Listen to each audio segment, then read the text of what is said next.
بظاہر تو مدد نہیں کریں گے لیکن وہ اندر سے ان کے ساتھ ملے ہوئے ہیں، یہ ان کی منافقت ہے۔ یہود کے بارے میں آگاہی ہے کہ وہ میدان میں جنگ نہیں کریں گے بلکہ قلعہ بند ہو کر لڑیں گے۔ وہ خیبر کے جب قلعے کی کیفیات کا بیان کیا گیا تو اس کا ذکر کیا کہ وہ قلعے میں بند ہو کے لڑیں گے اور آپ نے ان کے خلاف سخت قدم اختیار کرنا ہے۔ منافقین اور یہود کی مثال شیطان کی سی ہے، جیسے شیطان نے ان کو مس کر دیا ہے۔ اور فرمایا اپنے کل کے بارے میں اللہ سے ڈرو کہ کل اللہ کریم کی بارگاہ میں تمہیں حاضر ہونا ہے تو کیا جواب دہ ہونا ہوگا؟ اللہ کو بھلانے والوں کی طرح نہ ہو جانا بلکہ اللہ کو یاد رکھنا۔ اور پھر دو گروہوں کا ذکر کیا کہ اہل جنت کس کیفیت میں ہوں گے کہ وہی کامیاب ہوں گے، اور اہل جنت اہل نار کے برابر تو کبھی نہیں ہو سکتے۔ قرآن کا نزول کبھی پہاڑ پر ہوتا تو وہ بھی جھک جاتا اور پاش ہو جاتا۔ یہ قرآن تو اللہ تعالیٰ نے انسان کے دل پہ نازل کیا، اس کی بڑی قدر اور منزلت ہے۔ سورہ ممتحنہ ارشاد فرمایا ایمان والو اللہ کے دشمن کو اپنا دوست کبھی نہ بناؤ۔ جو اللہ کریم کے خلاف سازشیں کرتے ہیں وہ ایمان والوں کے کیسے دوست ہو سکتے ہیں؟ جب جہاد کے لیے نکلو تو رازداری کے ساتھ نکلو، اور یہ والی پلاننگ تمہاری میدان جنگ کی طرف نکلتے ہوئے یہ اپنوں کے درمیان رہنی چاہیے، کسی کے دوسرے کو آگاہ کرنے کی ضرورت نہیں ہے۔ کفار کو پیغام محبت کبھی نہ بھیجا کرو، وہ تمہارے کبھی بھی دوست نہیں ہو سکتے اور کبھی بھی تمہارا آپس میں تعلق ان کے ساتھ نہیں ہو سکتا۔ وہ تو تم پر قابو پانے کے بعد تمہیں کوئی نفع تو نہیں دیں گے، یہ تو تمہیں جو ہے نا وہ ایسے ہی محسوس ہوتا ہے کہ وہ تمہارے رشتہ دار یا تمہارے ساتھ تعلق رکھتے ہیں۔ حضرت ابراہیم کی زندگی تمہارے لیے بہترین نمونہ ہے، اسی لیے بنا پر تم حنیفی ہو۔ جنہوں نے تمہیں گھروں سے نکالا ان سے انصاف قائم رکھو۔ ان میں 3 گروہوں کا ذکر کیا گیا۔ ایک وہ گروہ جس نے ٹوٹلی طور پہ مخالفت کی تھی اور مسلمانوں کو گھروں کے نکلنے کے اوپر جو ہے نا وہ جبر بھی کیا تھا، اور ایک وہ گروہ تھا جن نے بالکل مسلمانوں کے راستے میں کوئی رکاوٹ نہیں دی تھی اور نہ ہیلپ کی تھی، اور ایک وہ گروہ تھا جنہوں نے مسلمانوں کی ہیلپ بھی کی تھی، یعنی سپورٹ بھی کی تھی، اور گھروں میں نکلنے کے لیے ان کو راستہ بھی دیا تھا۔ تو ارشاد فرمایا کہ ان کے ساتھ برابر اس طرح کا انصاف بھی قائم رکھا کرو۔ مومن عورتیں جب ہجرت کر کے آئیں تو ان کی جانچ پڑتال کر لیا کرو۔ یہ ایک ایسی چیز تھی کہ مثال کے طور پر مسلمان مدینہ پہنچ چکے ہیں تو کافروں میں سے کوئی ایسی عورت ہے جو کہ مکہ سے ہجرت کر کے بعد میں مدینہ میں آتی ہے اور اپنے آپ کو مومنہ بتاتی ہے اور تمہارے ساتھ تعلق قائم کرتی ہے، فرمایا ان کی جانچ پڑتال کر لیا کرو، یہ تمہارے لیے بہتر ہے۔ اور جو کافرہ عورت تمہارے نکاح میں نہ رہے نا تو وہ مہر اپنے خامند کو واپس کر دے، اس لیے کہ جو تعلق ختم ہو رہا ہے نا وہ خامند کی وجہ سے نہیں ہو رہا، وہ واپس جانا چاہتی ہے تو وہ مہر واپس کر دے۔ اے نبی صلی اللہ علیہ وسلم مومن عورتوں سے بیعت لیں۔ کیسے نبی صلی اللہ علیہ وسلم کو بیعت لینے کا حکم ہے؟ نمبر 1 وہ شرک نہ کریں، وہ نمبر 2 چوری نہ کریں، نمبر 3 زنا نہ کریں، نمبر 5 اپنے بچوں کو قتل نہ کریں، نمبر 6 الزام نہ لگائیں لوگوں کے اوپر، ان باتوں کے اوپر یعنی ایمانیات کے اوپر بھی، اخلاقیات کے اوپر بھی ان سے بیعت لے لیا کریں۔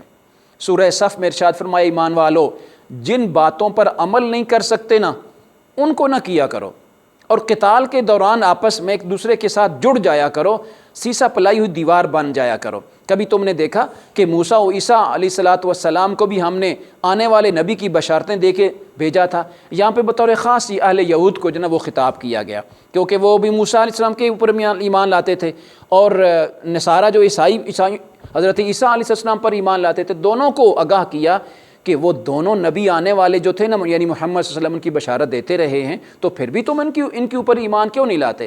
حالانکہ ہم نے رسالت کی تکمیل کر دی ہے، اب تم اگر منہ سے بھی رسالت محمدی صلی اللہ علیہ وسلم کے نور کو بجھانا چاہو نا تو یہ ناممکن سی بات ہے۔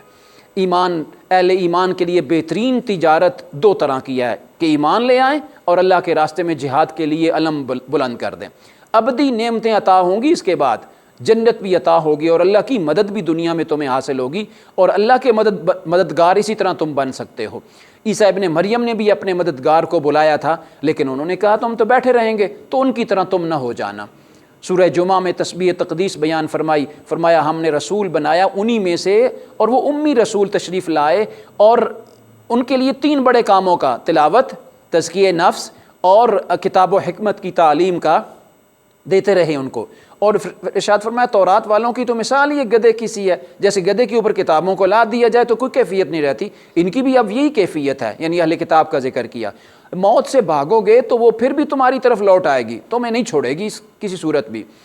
ارشاد فرمایا جمعہ کی اہمیت ہے اس لیے کہ جمعہ کی طرف جب دن ندا آ جائے جمعہ کی نماز کی تو تم اس کی طرف کھچاں چلے آؤ، اور اس کا اپنا مقام ہے، اور اللہ کے ذکر کی سعی کرو۔ جب جمعہ کی نماز ادا کر لو نا، پھر بے شک اللہ رب العزت کے رزق کی اور اس کے فضل کی تلاش میں دنیا میں نکل کھڑے ہو۔ لیکن یاد رکھ لینا، اللہ کی خیر تجارت و لاو سے زیادہ بہتر ہے۔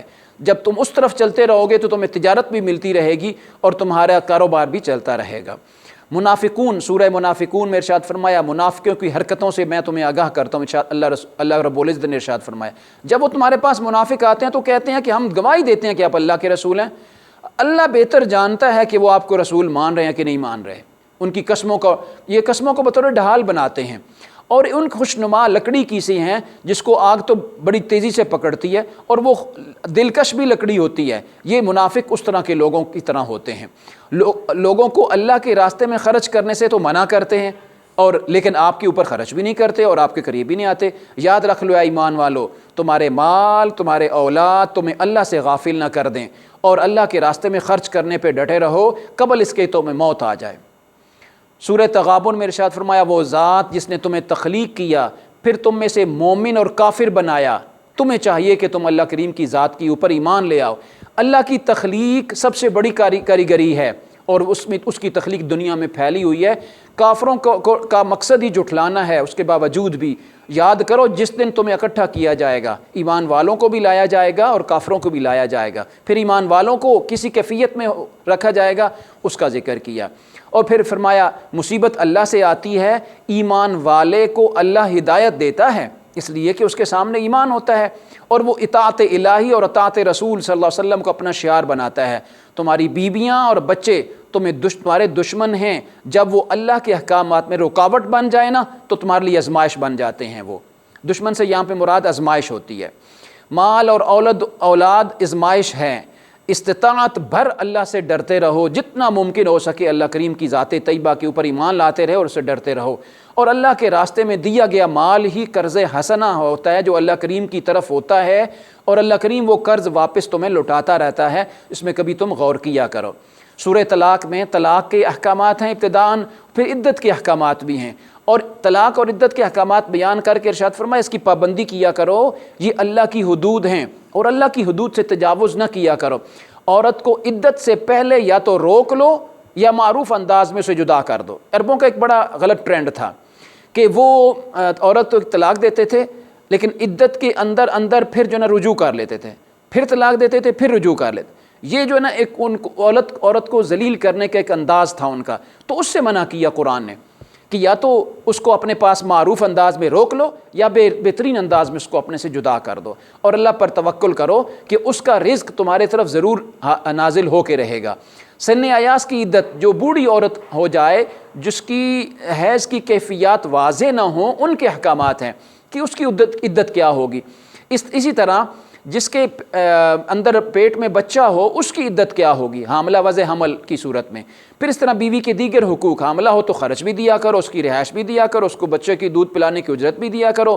یہ احکامات بھی یہ دین ایمان، یہ اسلام ہے کہ چھوٹے چھوٹے احکامات بھی اللہ رب العزت نے بیان فرمائے ہیں۔ پھر ارشاد فرمایا کتنی ہی بستیاں ہم نے اجاڑ دی ہیں اس لیے کہ انہوں نے اللہ کے احکامات کا انکار کر دیا۔ اللہ کی جو حدود کو پامال کرتا ہے اللہ کریم بھی اس کے ساتھ بڑی سختی سے نمٹتا ہے۔ سورہ تحریم میں اللہ رب العزت نے ارشاد فرمایا اے نبی اللہ کی حلال کردہ چیزوں کو کبھی بھی حرام نہ کیجیے، اور جو ازواج مطہرات سے رازدارانہ باتیں آپ کر رہے ہیں نا اللہ کریم ان سے جانتا ہے، ان سے واقف ہے، اور جو آپ کی زوجہ محترمہ حلال چیز کے کھانے سے آپ کو منع کر رہی ہے نا ایسا ہرگز نہ کیجیے، اللہ نے وہ حلال کر رھی ہے تمہیں۔ پھر توبہ کا ذکر کیا کہ توبہ نصوحہ کیا کرو، پھر ازواج مطہرات کو تعلیم دی کہ وہ اپنے نبی صلی اللہ علیہ وسلم کے ساتھ کیسا برتاؤ کریں، اپنے اہل کو اللہ کے عذاب سے بچاتے رہو، اللہ کے عذاب سے ڈراتے رہو۔ توبہ نصوحہ کا ذکر کیا کہ جب توبہ کرو نا اللہ کریم کی بارگاہ میں پکی توبہ کرو۔ پھر توبہ نصوحہ کی تعریف بھی بڑی پیاری فرمائی۔ پھر فرمایا کفار اور منافقین سے جہاد کا حکم ہے۔ حضرت نوح علیہ السلام، حضرت لوط علیہ السلام کی بیویوں کا ذکر فرمایا بطور مثال، فرعون کی بیوی کا مثال، حضرت مریم بنت عمران کا ذکر فرمایا۔ ان عورتوں کا ذکر کر کے فرمایا وہ بھی تو انبیاء علیہ السلام کی بیویاں تھیں، اللہ کی برگزیدہ بدیاں تھیں۔ دعا ہے اللہ کریم ہمیں عمل کی توفیق عطا فرمائے۔